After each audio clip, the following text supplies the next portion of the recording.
from the Harlem Business and Event Center, nestled in busy downtown Jesup, Iowa, home of Farmers Day. Alongside producer Blake Tempus and guest co-host Chet Reagan. I'm Jim Gillespie, and this is the Jesup News for July 26, 2026. Welcome, Chet.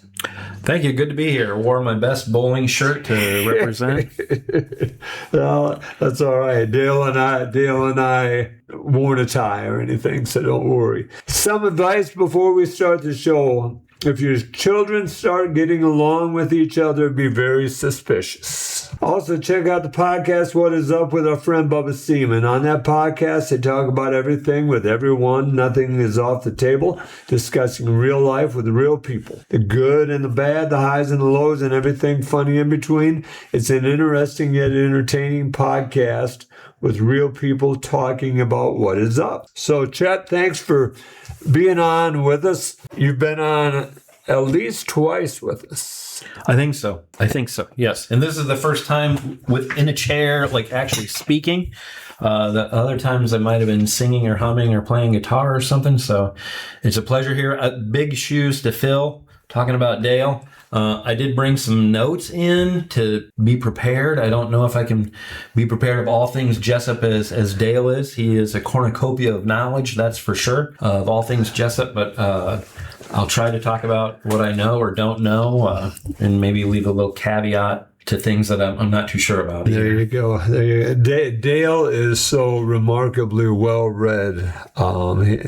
He is presently on assignment tonight, and so it'll be interesting what he brings back next week. One of the things I wanted to talk to you about was you did a songwriting clinic. I guess would you call it a clinic? Clinic sounds too clinical. How about a retreat? Because we certainly did retreat. It was in the woods of northwestern Arkansas, and let me tell you, it was a sure retreat. How deep in the woods do we want to go? Pretty deep? Really deep? Okay. First part of May, I flew to beautiful Fayetteville, Arkansas, and picked up a rental car, and I drove to Eureka Springs, Arkansas. You ever been there? Yes. Beautiful place. A lot like Galena, only with hills. A little more topographical relevant. And I busk there. Have you ever heard of the term busk? Busk is street performing. So basically, I brought a guitar, my iPad. I didn't have any amplification in a chair, and I sat in a park and played. The donations don't count, but I did have a bucket out. It makes people feel better if they request a song. But and I busked in Eureka Springs, Arkansas, and for a couple hours and made a few bucks, and then retired for the night before. That was on a Thursday. On Friday, I drove to near West Fork, Arkansas, which is in the Ozark Hill, the South Ozark Hills. And I tell you what, it's not anything like Iowa. I don't think that there was more than probably a half mile where the road didn't curve or go up a hill there's so many curves there. And a lot of trees, and it's beautiful country. Mm-hmm. But I don't know that I ever reached the 55 miles per hour with all the hills and the trees and the curves going. Could you live there? I like the lines of Iowa and being able to travel due to lines. I don't like linearly. It's this far away. As the crow flies, it's this far away. We can judge distances pretty easily in Iowa by driving the country miles.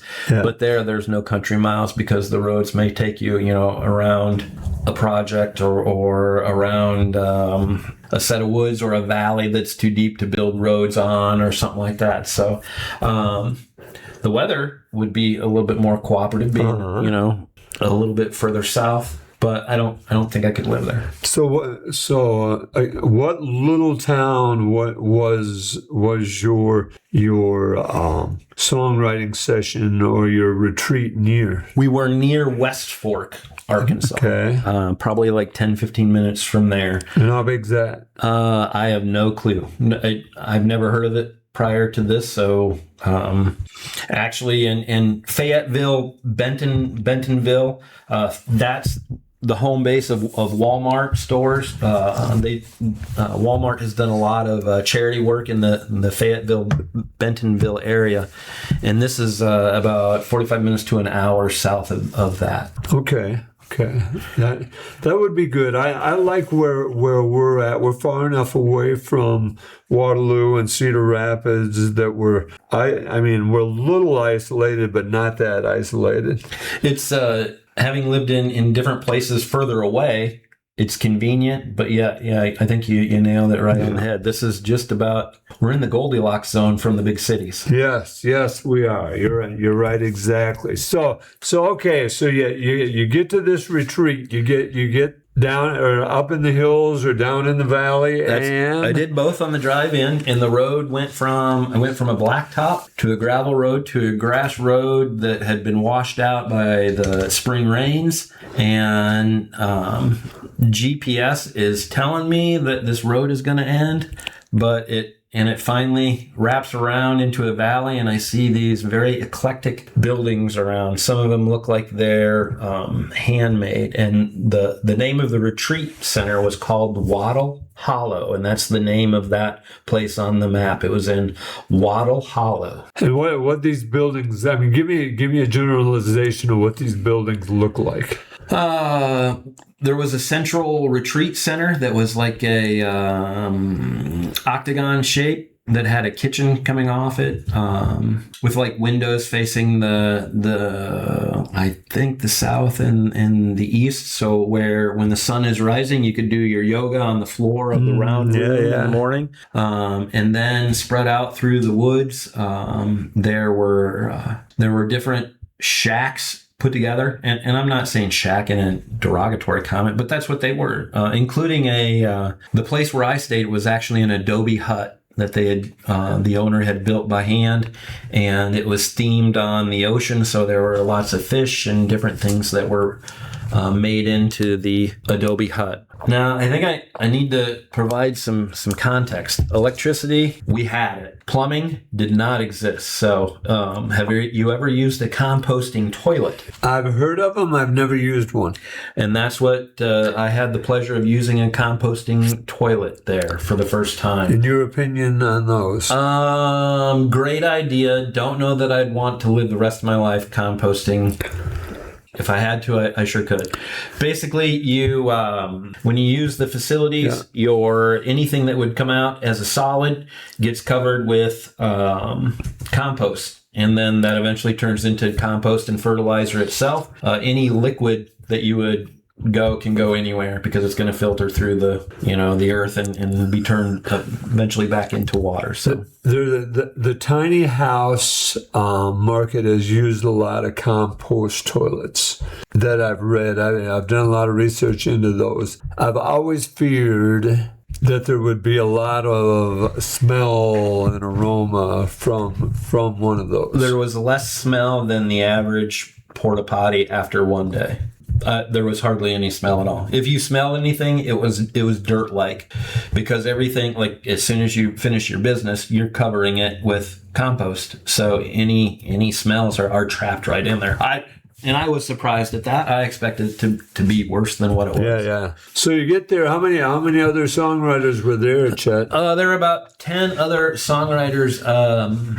It was hosted by a guy by the name of Jack Williams, and he's a pretty prolific guitarist and songwriter. You can find him on the internet at jackwilliamsmusic.com, and I urge you to go take a look and give a read. He is I would consider him a smoky voiced troubadour, if I had to describe him. He's got a very unique voice, and I first met him with my guitar teacher back in when we were all locked down in the COVID times, in 2020, I believe it was.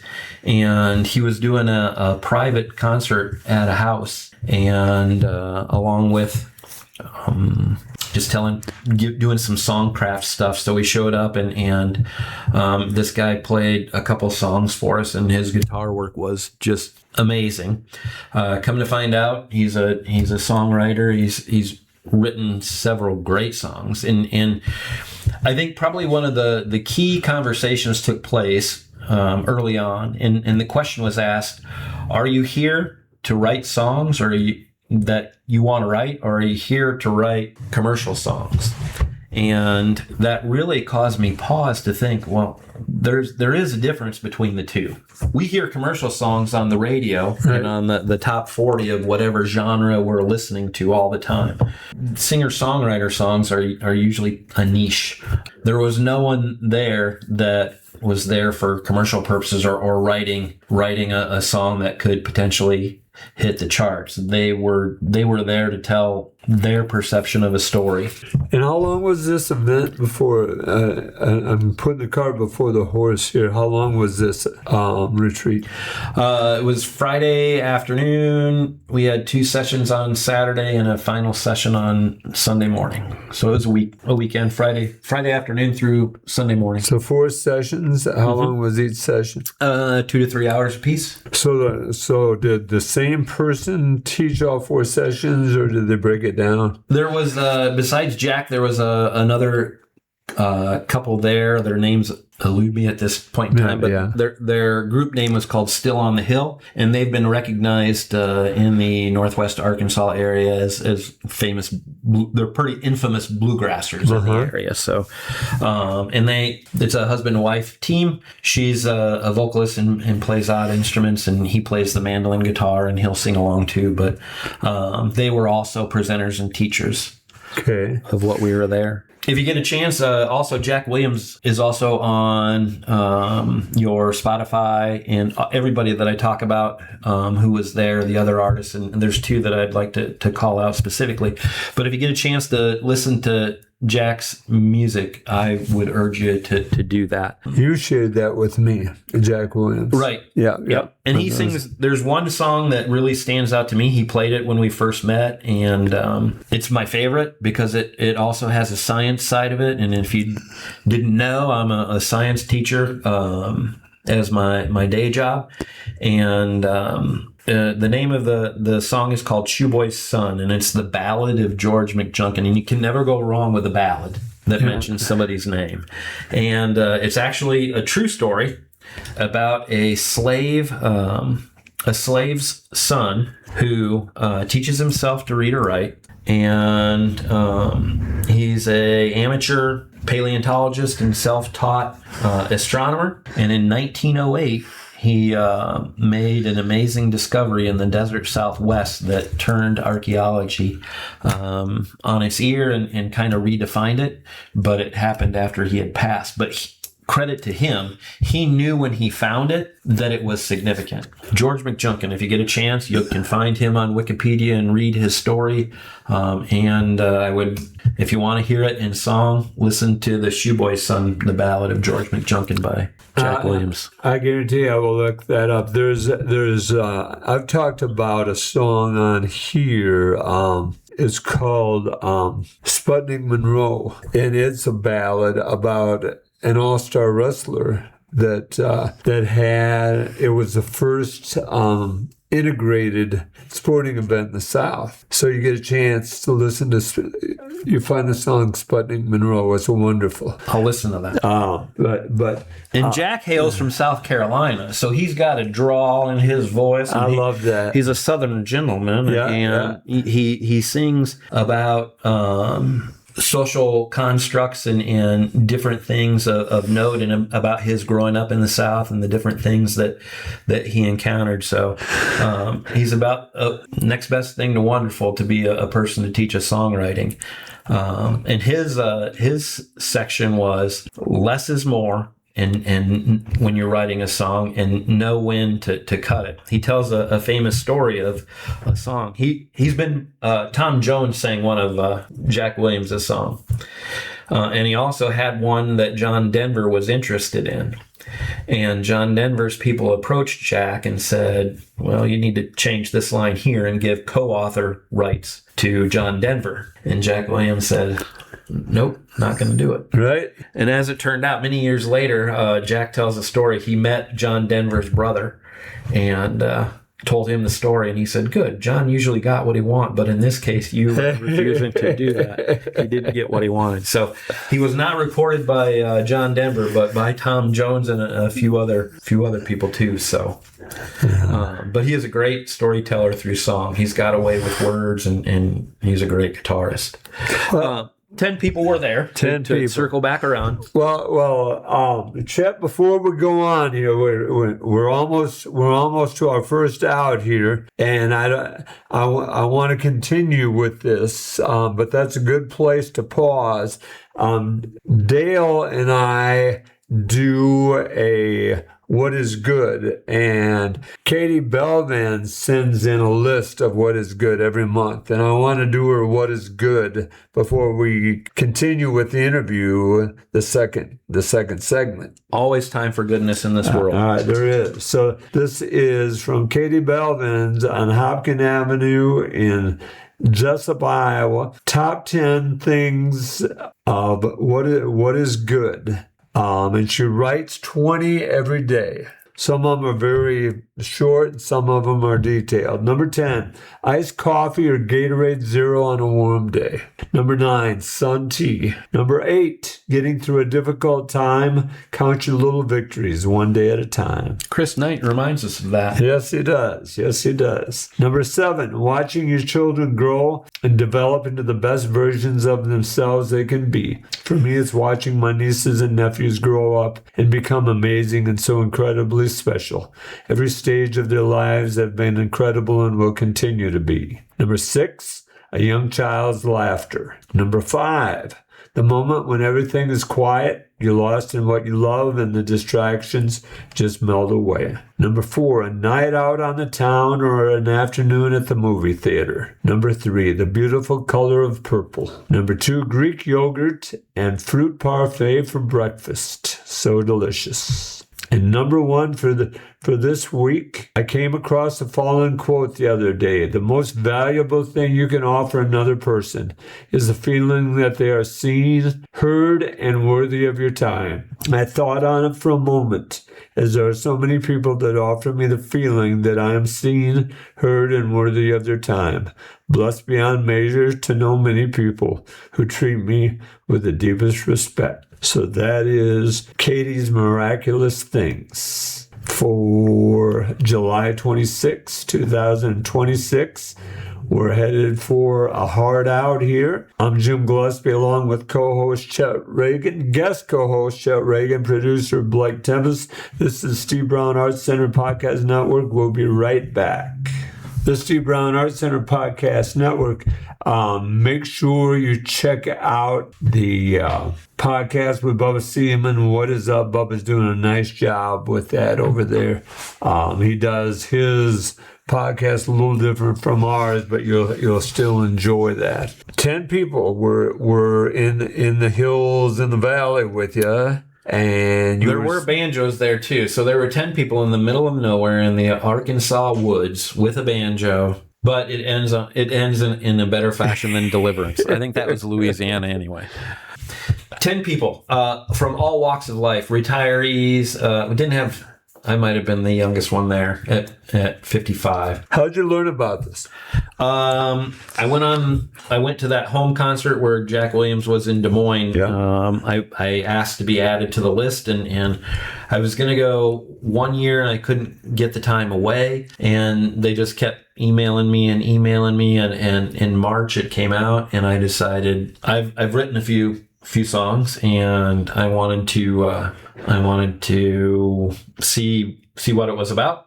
And so I went, and it was a great weekend and a great opportunity to learn the craft and to interact with some people that a lot more talent than what I am, but it gives me hope and aspiration that maybe I can write a song that inspires someone like I'm inspired. There were many standout songwriters, but 2 that I walk away with that I listen to on repeat. I'd like to talk about one guy. His name is Ken Baker, and I think if you needed another good thing, to talk about or remember. Ken Baker has a beautiful song called "Light Every Candle," and it's a folk song, and it talks about finding the light through the mud and the messes of living. And it's just a song about looking at trying to find the light in everything that goes on in our crazy lives that sometimes we do get downtrodden about. But there's good. I appreciate her list of 10 things. Yeah. And I think if we all maybe sought after recognizing 10 things that are good daily, I think that would be a game changer. Sometimes we focus on and dwell on the negatives, but I don't know. My life perspective changed when I stopped looking at the world lens as a pessimist and became an optimist. It changed my perception and it changed my heart. And I don't think I'm naive. I think I'm still pretty worldly and still pretty street educated. Being a police officer for 14 years, and saw the good and the bad of people. But I think there's enough negative in the world that we really need to recognize the positive. So I appreciate the 10 things. Light Every Candle by Ken Baker. He was a songwriter that was there. I got to see this performed live. Is a good thing. If you get a chance, pay a listen to that on your favorite music streaming service, Spotify or Apple Music. Light Every Candle. And then he turns around and he writes an apocalyptic song called While the Whippoorwill Still Sings. And the imagery that Ken Baker weaves, those are two songs that I would recommend. Light Every Candle for hope and positive, and While the Whippoorwill Still Sings. By the way, that's a post-apocalyptic folk love song. Oh, So it's not all bad, folks. There's love in there too. I've got a friend that believes that light is the way. That as you go to the light. I mean, the near-death experience, people talk about going to the light and seeing colors they've never experienced on Earth. Mm-hmm. But you talk about a songwriter, singer-songwriter, Ray Wiley Hubbard, and he's got a great line in a song that talks about the days that I feel gratitude more than, and this isn't exactly the way it's stated, but the days that I feel gratitude more than wanting are mighty good days. The days that I appreciate what I have are awful good days. I think it changes the context and it changes the heart. It probably lowers your blood pressure. Yeah. If you want to talk about the physiological changes, it probably lowers your blood pressure. It probably relaxes you. It probably eliminates some of the stress hormones, the cortisol that you have in your bloodstream just by thinking about things that are good or trying to focus on the positive. There's a line in Light Every Candle where he talks about like superficial distractions and letting it go, including one line that offends my wife, but it's still a great lyric. It talks about overseeing a bad breath kiss. I think that's a real thing. I think we when we love someone, we allow ourselves to be tolerable on many things, including bad breath kisses, and we allow ourselves to see through that, to value the relationship and the ability to really connect with that other person. And that's what that's a recent lesson is when you love someone, like those small things, they don't matter. They're really irrelevant when you look at the grand scheme. I don't know. I sound very. No, you sound love good. Conquers all. I really believe that love conquers all. Gratitude, love of life, love of another person. I think it conquers all. It's God gave us two gifts in this world. For those of you that are religious, my wife's a pastor, so I'm gonna go down that way. He gave us the gift of love, which we could ask 8 billion people to define love, and we would get 8 billion different answers. And he tells us that we need to love others. And he also gave us the gift of time. And time is something that doesn't impact God as much as it impacts us. Our time here is limited, but the time of our energy, physics says we cannot create or destroy things, right? Including energy. Yeah. Our energy will never be extinguished. So if we're creating positive energy, that's more positive energy than negative energy, that's going to supersede and last longer than the universe if you're talking about time. But that also puts you in the presence of God. Deep theological reasoning here. Yeah. It is good. That is good reasoning. So, all right. So back to the story at hand. Back to the story at hand. So you had these 10 guys around. You had four different lessons. 4 different lessons, and they were bookended by we would go around the group and play a song, either a cover or our own work. And I heard both of Ken's songs, and I've since talked to Ken and asked him for permission to perform his songs, and there's no compliment better than asking a musician I told him, I go, your music really touched me. Do you have a problem with me performing your music? He's like, absolutely, go right ahead and do that. I do perform Ken's songs with his permission. What I discovered is the stuff that I wrote was poetry, and I put my poetry to song. And there's a difference because I don't have, like, mine is a constant, ever-changing verse. Whereas if you're writing a song, to write a song, you have a verse, a chorus, and some things that are repetitive, hooks that are repetitive, not only for commercial, but you also find those in singer-songwriter songs too. So that was my takeaway from the whole weekend is, I did what I thought, and that was I put music to my poem, and I made it a musical poem. I need to write with an intention of writing a song where you do have those things. And I had done it before, but I trimmed it down a little bit after the songwriting thing. I wrote a song about a young guy. Well, he was young at the time, by the name of Charles Floyd. You ever hear of Charles Floyd? Yeah. If you've ever been to Charles City, that's a city that's named after him. Yeah. If you've ever been to Floyd County, which is in north central, northeast Iowa, that's named after him. If you ever heard of the town of Sergeant Bluff in western Iowa, south of Sioux City, that's named after him. If you're ever traveling through Sioux City and you look up and you see a monument, an obelisk that looks like the Washington Monument, only smaller, that is dedicated to Charles Floyd.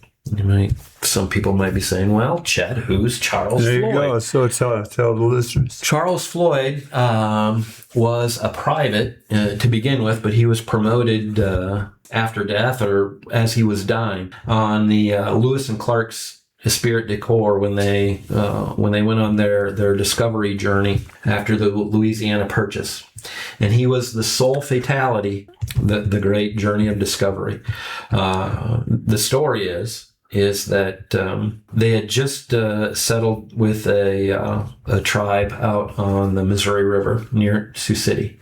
And he was standing watch on a sandbar, and they came across him, and he had passed out. And they rendered medical attention. He improved for a little while, and then he took a turn for the worst and became bedridden. And while he was laying there, he asked Meriwether to draft him a letter. And I've read several books about Lewis and Clark's expedition, and they all speak of him as a man of high standing, a young man of high standing. And so he asked Meriwether to draft a letter. That letter has never been found. And so my song is, what are the possibilities of who he would have sent his letter to? And I have verses. I even have a bridge in there, and that's a bridge is a device in a song that allows you to reach resolution. So maybe one day I'll have to come back and perform the lost letters of Charles Floyd. Charles Floyd, yeah. And he ended up dying, and he was the sole fatality of. Wasn't he in Lewis and Clark's canoe when he died? No, he was in a bed. He was in a bed. Yep, they had just settled, and he had a watch duty, and he fell ill, and then they brought him back, and he knew he was dying. and he said, "I'm going away." He asked? This is what his last words were: "I'm going away. Will you write me a letter?" Okay. So, and that song is based on my premise of who he could have possibly wrote. Another person who was at the Wattle Hollow songwriting that I need to plug, that he wrote songs that they're fun to listen to. They're cute. They're lyrically impressive. The things that he could convey in music. And his name is Ted McVeigh. That's TEDMC, capital VAY. And you can find him at tedmcveighmusic.com or on Spotify or Apple Music. By the way, I don't get paid anything but stream these guys. They're well worth your time. 4 songs worth listening to of Ted McVeigh. Dance Macabre, great song that uses death to observe human nature. Yeah, it's actually a great song. A Mardi Gras song, that's a fun song. Yeah. Slow motion waltzing, that's about people who are close in age to me as opposed to young people waltzing, and they do it in slow motion. Island Paradise. That would be my star. Listen to this first and tell me what that's about. But it's a great song about moving to an island paradise that has a certain twist to it. And then finally, another ballad. This one's called Santa Fe River, a murder ballad.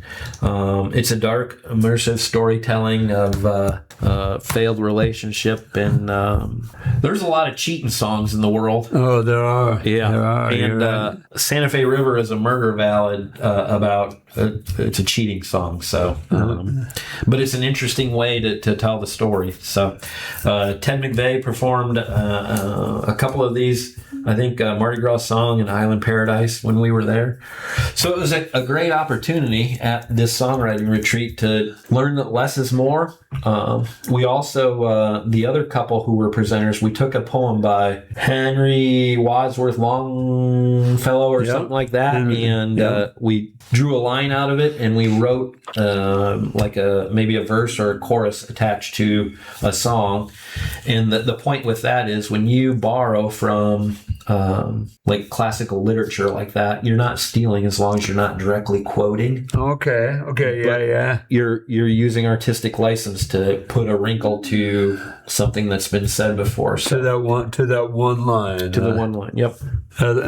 That's neat. That's neat. So how many songs, Chet, have you written? I would say songs or poems. I count poem songs as songs too.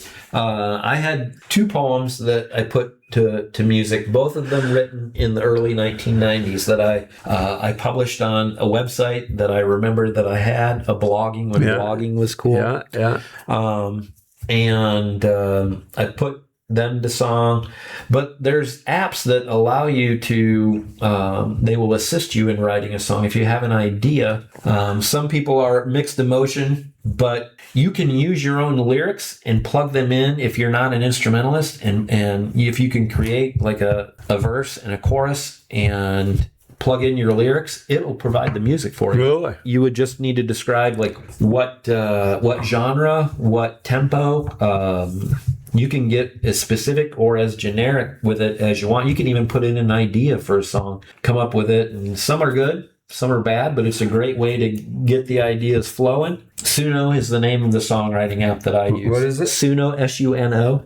S-U-N-O. But I didn't use those for the 3 original songs that I have. I have used it for the background music, right, but the verses the words are all mine. And is that app cost? I think it might allow you to create a few of them, but to get all the advanced features where you can break it down and download them and do a whole bunch of other stuff with you, there's a cost associated with it. But just for basic songwriting, no, I don't think there's any cost. Interesting. Well, so Suno, the AI is incredible. You know, Dale and I argue about this a lot. There is great value in AI. You know, I'm not convinced scientifically it's a good thing. You know, it's burning. I think you could have the Spider-Man movie conversation with this, with you know. great power comes great responsibility. It is. And we need to be a shepherd, even though this technology has the ability to change many facets of life as we know it. We need to be good shepherds. Well, I heard, and we have a minute here before we get a hard network out here. I heard that they are talking about releasing a satellite that is 2 football fields large, that is like a mirror, that they can turn it so that if you want to light, let's say, your neighborhood, to work in your neighborhood, do construction in your neighborhood all night long, you don't need light. Throws the beam of the sun down on your neighborhood. They're saying that the power for AI will come from outer space very soon. And that's we hear a lot of claims about, what it's doing to the water. And I'm not a fan of destroying our water because it's essential for life on Earth as we know it. You can also argue if we put too many satellites in space, it's going to block our view of the nighttime stars or whatever. Yeah.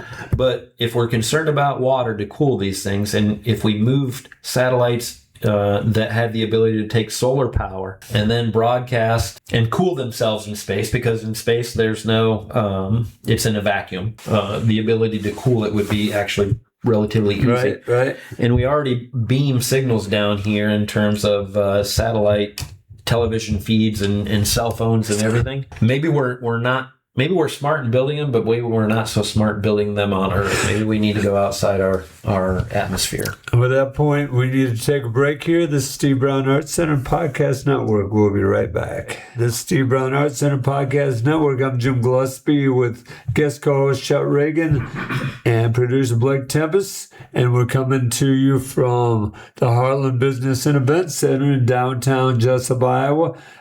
For the third half of our show. Dale hates that when I do that. The teacher in him comes out. At least 33% of the way through the third half. That's right. That's exactly right.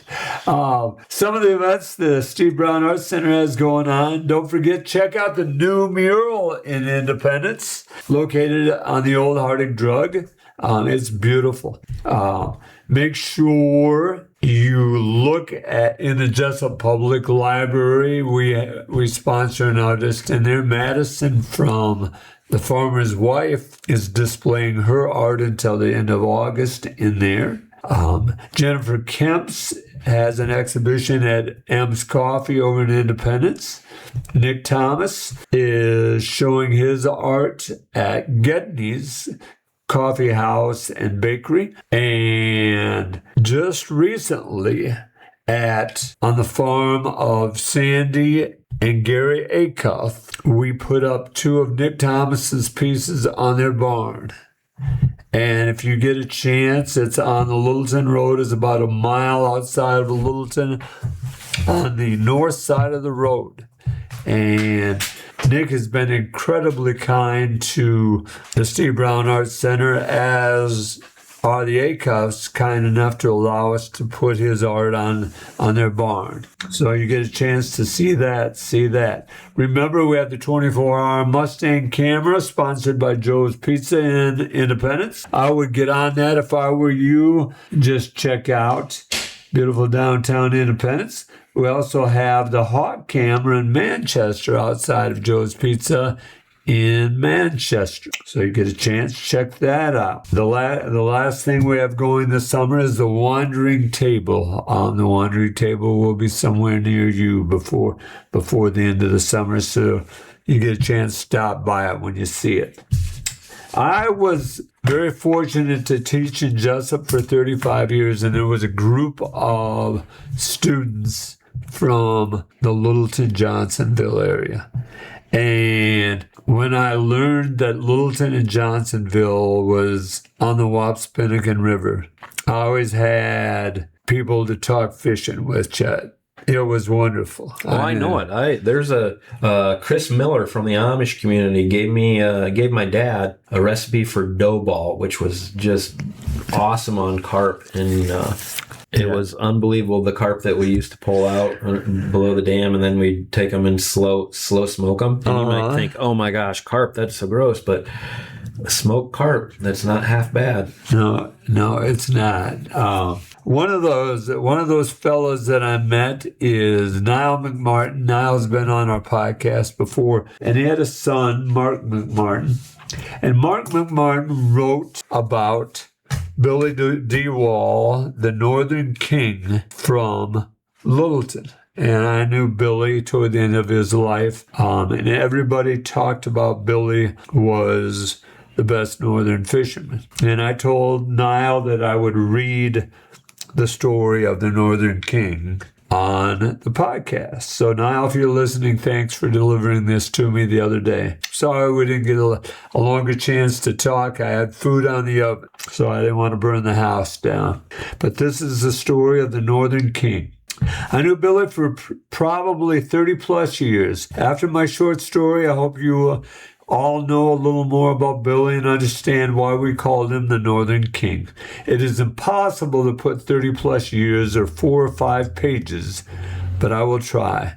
My story began one day when I was a little boy and I was riding my bike home from Littleton with a fish pole and a tiny tackle box. It was just getting dark and a nice little man pulled over and asked if I needed a lift into town.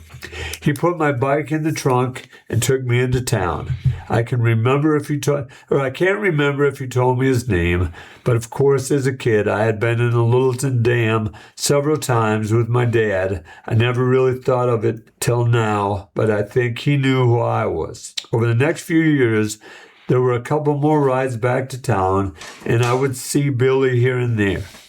As you all know how much Billy loved fishing, I did also. We became friends, and of course the place Billy was to be seen was always in the woods or along the river, with his black knee boots, his white 5-gallon pail, and a couple of fish poles. In 1985, my dad bought his property. He has in Littleton, and of course we became neighbors with Billy. Over the coming years, we got to see Billy and get to know him a little more. Bill was hard to find. Most of the time you found him by accident.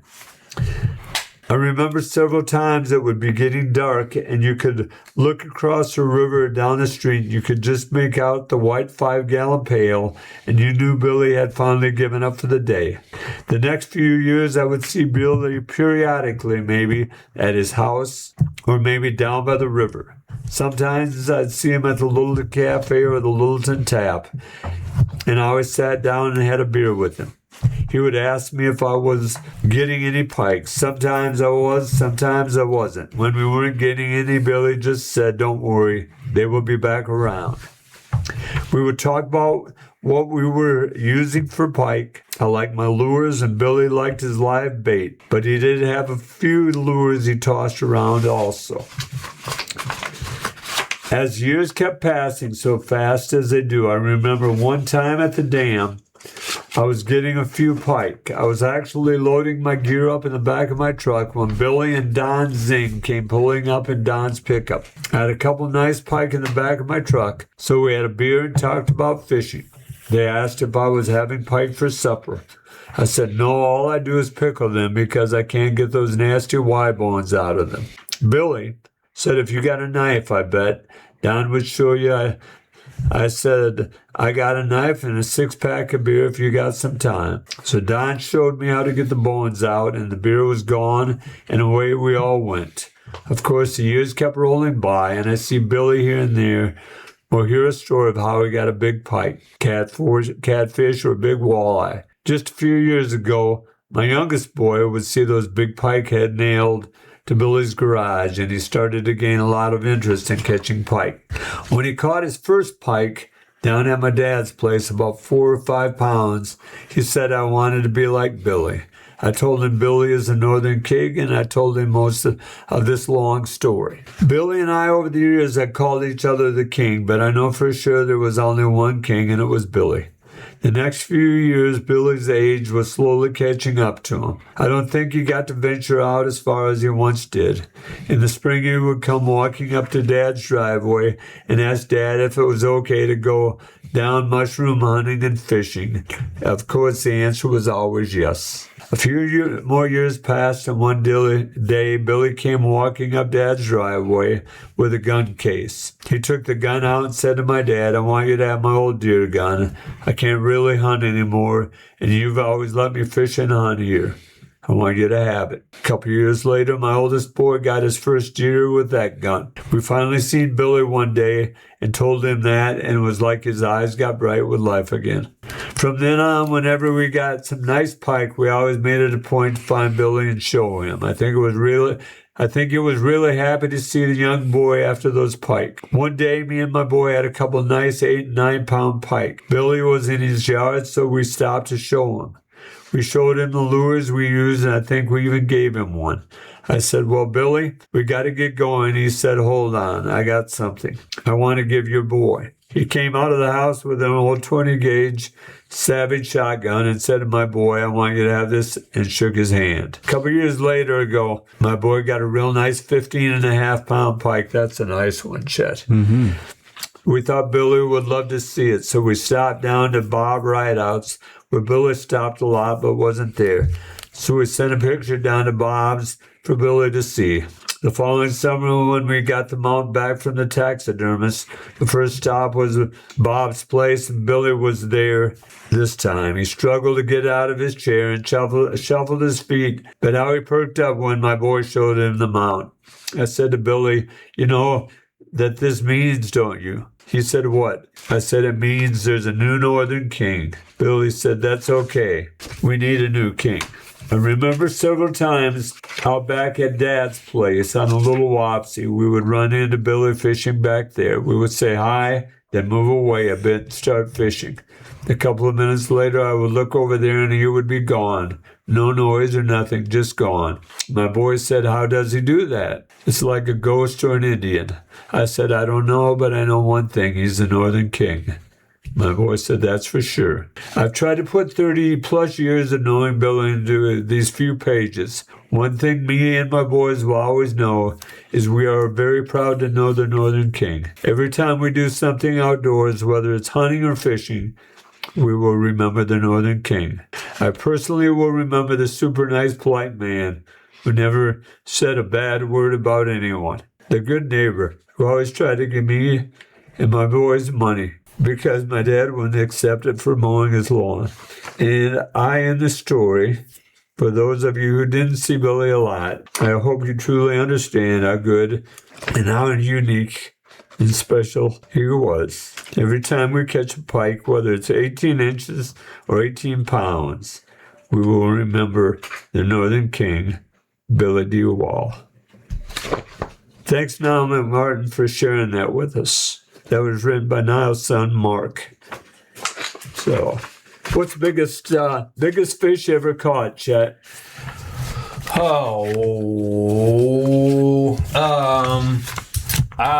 Can we talk about like what age I was in life? I had a big carp almost pull me in the. There you go. What is the river that runs through Parkersburg or the creek or Beaver? It goes. I think it might be. Well, it's Beaver Meadows Golf Course. Anyway, there's a creek or a river that runs through there. Yep. And I was sitting in a lawn chair, one of the old webbed lawn chairs. Remember those? And with the aluminum frame. And yeah, I remember those. I almost went in the water trying to land it, but I did eventually land it. There's a picture of me holding it up, and it came up to probably about my chest level with its tail on the ground. It's all I could do to hold it up. And then somebody that was camping with us at the time, like another little kid I was probably like, I want to say 5 or 6. He ended up letting it go. I don't know what we would have done with it. We weren't smoking them back then, but the big fish and the legends of fishing, they live on through tales like that. They do. And the fact that the author took time to commemorate and go back and remember, like that shows that that Billy mattered to them, going back to the 10 good things and being present and wanting someone to acknowledge that you're there in her list. It sounds like this family and Billy acknowledged each other's presence. Yes. That's a Yes, remarkable story. Like, that is a good story. One of the first years I lived in a trailer on the Wapsie, and I walked upstream on the ice. It was wintertime. those are called cabins, Jim. Well, this was they are a cabin. There are a cabin, but this was a mobile home on the Wapsie, and I heated the outdoors that winter. It was wide open. As I walked upstream, I came upon Tommy Close. And I'm sure a lot of people from Littleton knew Tommy, but I came to the mouth where the little Wapsie and there's a big Wapsie, and Tommy was sitting there on a white bucket. And I was cold and walking. I looked down, and Tommy had two 15-pound Northerns sitting by his feet. And I can see that right now as plain as I see you, Chet. It was incredible. I mean, I didn't realize that we lived, people go to Canada to catch those bigger fish, and we live. Did you know that they stock the Wapsie with 10,000 walleye a year? I did not. Yeah. I know I've caught walleye quite a few times floating between Littleton and we used to call it the old Iron Bridge, but now it's the high grade or new grade bridge. Now that is from here to down by DeWitt. There's a lot of Wapsie. So you put 10,000 fingerlings in there. There's some nice walleye swimming around in the Wapsie, and it's wonderful fishing. And walleyes are, I don't know if people I think they're a beautiful fish. They fit there where they're at in nature perfectly, being a predator to once they get past a certain size, everything else that, some of them are probably eaten by northern as they're growing up, but once they get developed, they are made for survival. Yeah, they are. One time I lipped it. Oh, really? I did that once. Yeah, when you how you grab a bass right like that. Yeah. I was never. That's one of those, you do it once and you learn a life lesson. I've never made. It's like the red hot stove. Red hot stove with lipping a walleye. Two things that you only do once and you learn your lesson. Yeah, you won't do it again, will you? Oh my! Well. All right. Do you have anything else you want to share with us? It's a pleasure and a privilege, and I appreciate the podcast, and I appreciate everything that you do for the Art Center. Thank you. I was telling some folks today about the legacy of the Art Center and everything that you're doing and the good that comes out of it, and you make people realize that they matter and that they have maybe a talent that they don't know that they have in all things art. And art can be something that's beautiful to look at, beautiful to hear, beautiful to see, a beautifully expressed story. Art is among us, and I like that you are a shining point in making people see themselves as artists. Oh, thank you for your kind words. And thanks for being on with us tonight, Chet. If you'd like to donate to the Steve Brown Arts Center or have an idea for an event, go to the SteveBrownArtsCenter.org and follow the link. If you have news or would like to sponsor us, email us at jim@SteveBrownArtsCenter.org or call 319-290-0241 and leave a message. Chet, do you and Mandy have anything booked? I know you've been playing a lot at the coffee house here in town. Do you have anything going on soon? You can always go to chetreagan.com to see, and if you go there, you can. There's a calendar up. We may have something nearby that we can plug, but I don't want to do it quite yet. We do go to Green Roast Coffee once monthly to perform, or otherwise, Yeah. We're on the social. I'm on the socials.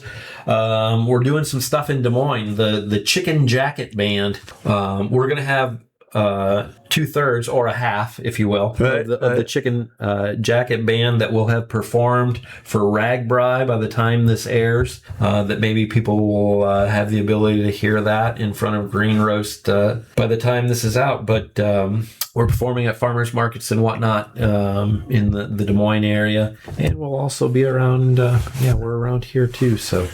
Good. And like you say, we have an event coming out here in August that you're going to be with the Steve Brown Arts Center again that we'll talk about. I'm Jim Gillespie with guest co-host Chet Reagan and producer Blake Tempus. Dale will be back next week. Our thanks as always to Kelly C. Haas and Heartland Business and Event Center for allowing us to use their podcast equipment and studio. Thanks to the audience for bringing these stray dogs into your life, and remember that each day is about little victories.